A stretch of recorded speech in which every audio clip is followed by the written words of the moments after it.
لوگوں نے حضور کی سیرت سنائی، کسی نے اما حلیمہ کا شان سنایا، کسی نے میامنہ کا شان سنایا۔ آؤ لوگوں، نبی کی سیرت کا آخری حصہ جو دنیا سے 5 دن پہلے جانے کا حضور کا عمل ہے، رحمت دو عالم صلی اللہ علیہ وسلم غسل فرما کر مسجد میں تشریف لے گئے۔ پتہ یارو تمہارے گھر کے اندر جو باتھ بنا ہوا امریکن سسٹم کا بنا ہوا، اللہ اکبر، ٹائلیں پتہ نہیں رانی کہاں کی لگی ہوئی۔ حضور علیہ السلام نے غسل کی خواہش ظاہر کی۔ حضرت عباس رضی اللہ عنہ نے اما عائشہ سے پوچھا، حضور علیہ السلام کو جس برتن میں ٹاپ میں میرے عزیزوں بٹھا کر غسل دیں، تیرے گھر میں ہے کہ نہیں؟ ام سلمہ تیرے گھر میں ہے کہ نہیں؟ ازواج مطہرات سے پوچھا، نہیں۔ عباس رضی اللہ تعالیٰ دیوار کے سارے لگ کے رونے لگ گئے کہ سارے نبیوں کی سرداری کا تاج سر پر، لیکن گھر کے اندر نہانے والا برتن بھی کوئی نہیں۔ پھر حضرت حفصہ کا بوا کھڑکایا، عمر کی بیٹی کا، کہا بیٹی تیرے گھر تو برتن ہوگا؟ کہا ہاں میرے گھر برتن ہے۔ تو اما حفصہ کے گھر سے برتن لایا گیا، اس میں بٹھا کے رسول اللہ کو غسل دیا گیا تھا۔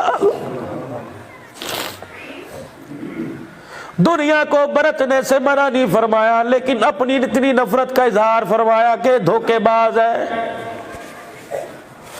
امت سے کہا کلو من طیبات ما رزقناکم، اگر اللہ حلال دے تو استعمال کرنے میں کوئی حرج نہیں، لیکن خود بیزاری۔ حجرے کا پردہ ہٹایا۔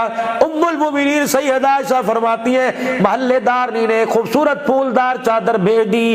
حجرے کا پردہ ہٹایا، حضور کے آنے سے پہلے میں نے بسترے پہ چادر بچھائی۔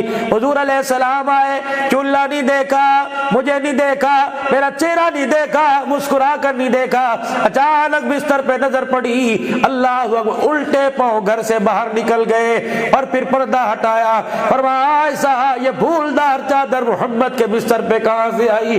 میں نے کہا ایک عورت تحفہ دے گئی، آپ کے بستر سے خوبصورت اعلیٰ چیز میں نے کوئی نہ سمجھی، میں نے اس بستر پر آپ کی چادر بچھائی۔ حضور پردہ پکڑ کے رونے لگ گئے۔ فرمایا عائشہ اتنی دنیا اللہ کو میں کیا جواب دوں گا؟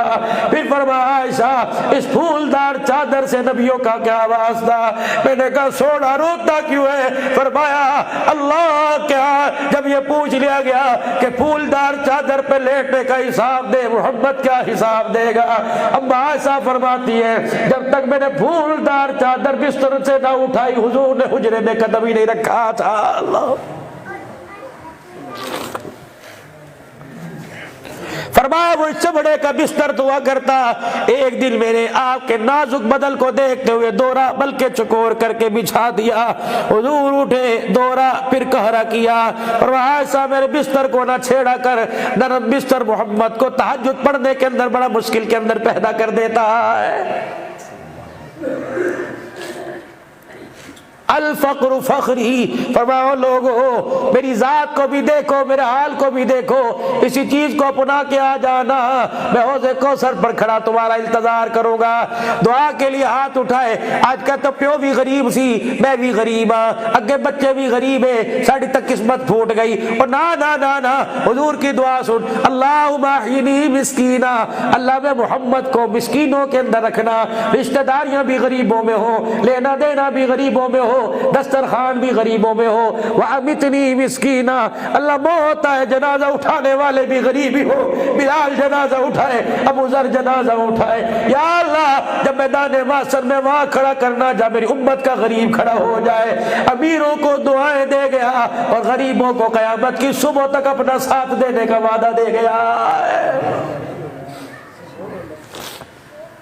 او کچے مکان والو، اگر تمہیں بڑا مکان دیکھ کر اپنے کچے مکان پر رونا ہے تو میں محمد کا وہ حجرہ دیکھ لینا جب بارش ہوا کرتی تھی، اس کی چھت سے پانی زمین پہ آیا کرتا تھا۔ او لوگوں امیروں کے کپڑے دیکھ کر تمہیں اپنی غریبی کے کپڑے پہ رونا ہے تو میرا وہ حال دیکھ لینا۔ بلال حبشی رضی اللہ عنہ نے زور کی اذان دی، صحابہ صفوں میں آ کے بیٹھ گئے، حضور علیہ السلام کی خدمت میں بلال آئے، دروازے کے پاس کھڑے ہو کے کہا الصلاۃ الصلاۃ، آپ نے فرمایا بلال اندر آ جا۔ حضرت بلال آئے، فرمایا تہمت باندھی ہوئی تھی، اوپر کرتا چادر کوئی نہیں تھی، میں نے کہا اللہ کے نبی نماز کا وقت ہو گیا، آپ نے فرمایا جا میرے مریدوں میں سے کسی کو کہ نماز پڑھا دو، میں نہیں آ سکتا کہ آج میرے تل کے اوپر چادر ہی کوئی نہیں، میرا وجود ننگا ہوا ہے۔